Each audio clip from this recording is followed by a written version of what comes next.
Joao Felix, once the pride of Portugal, is now packing bags for Al-Nassr. He cost Atletico a jaw-dropping £113 million. That's the third biggest fee in history. From Benfica's golden boy to European journeyman, he wore shirts at Chelsea, Milan, and Barca.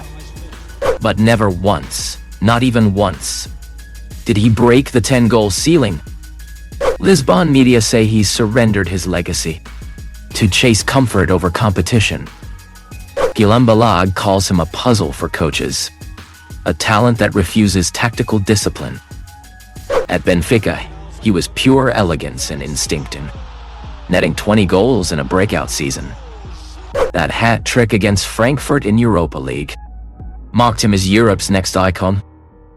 Then came Atletico, a mismatch from day one. Rigid systems and reactive football crushed his rhythm. Now at 25, the question looms. Is this a new chapter or final exit? Atletico paid £113 million to replace Griezmann. Felix became the third most expensive transfer ever. He joined Diego Simeone's intense high-pressing system. But the tactical fit was rocky from day one. Balag recalls a moment Felix ignored Simeone's instructions. That clash set the tone for their relationship. Felix drifted in and out of the lineup. Stories emerged about his lack of defensive effort. Despite the friction, he had moments of brilliance. 35 goals and 16 assists in 131 games. In 2020-21, he helped Atletico win La Liga, but only started 14 league games that season. After Christmas, his goal tally dropped sharply. Just 3 goals in all competitions. The numbers didn't match the price tag, and the tactical mismatch never truly resolved. Simeone's system demands grit and discipline. Felix offered flair, but not the grind. The Atletico chapter had trophies, but not the transformation they paid for. Felix's third season at Atletico was his best yet. Named Player of the Season, with 10 goals. But a knee injury in April ended his momentum, just when he looked ready to explode. BBC called it a breakthrough, but it didn't last. The hype faded as quickly as it returned. Balag says Felix never learned the dirty work. Talent without grit doesn't survive Simeone. By mid-season, Felix wanted out of Atletico. The club's biggest gamble was unraveling. CEO Gil Marin admitted the relationship was strained. Even he knew Felix had mentally checked out. Chelsea took a £9 sterling 70 pence loan gamble in January. Felix looked sharp until his red card debut. He scored 4 goals in 19 appearances, but never convinced Chelsea to keep him. Pochettino passed on Felix. No permanent deal. The revolving door at Chelsea didn't help either. Back at Atletico, things got worse. Felix clashed with the sporting director. He was demoted to train with the reserves, and Griezmann reclaimed the number 7 shirt. Felix publicly declared his love for Barcelona, and Atletico fans didn't take it well.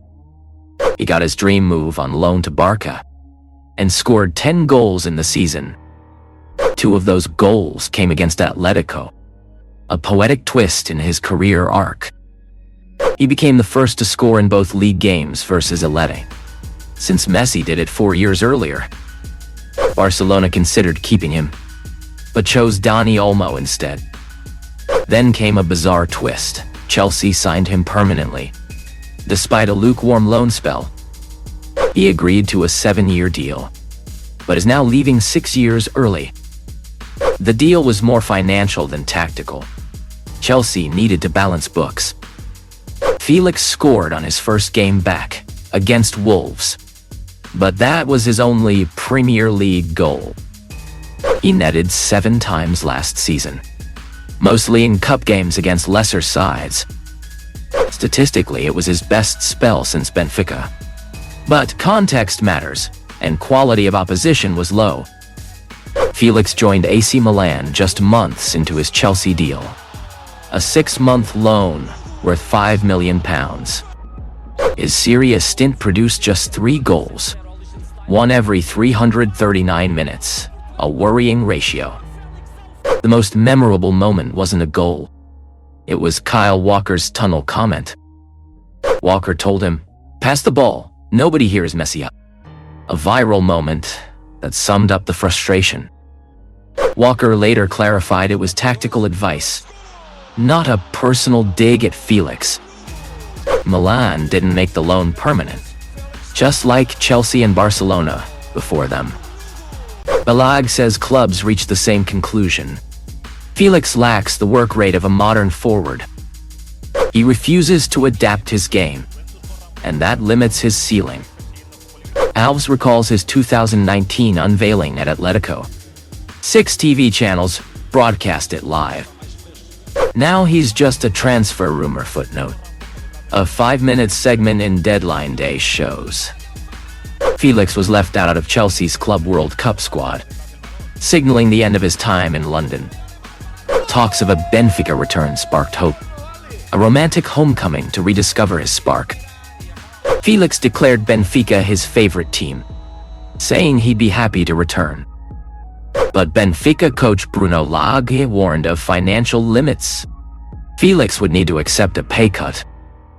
Instead, Felix joins Al-Nassr in Saudi Arabia, reuniting with Jorge Jesus and Cristiano Ronaldo.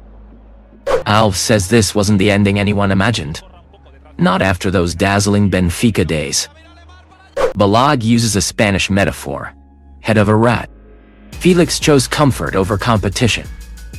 He's not consistent, not defensively committed, and doesn't fit the modern tactical mold. Felix has won 2 Nations League titles with Portugal, and scored 9 goals in 45 caps.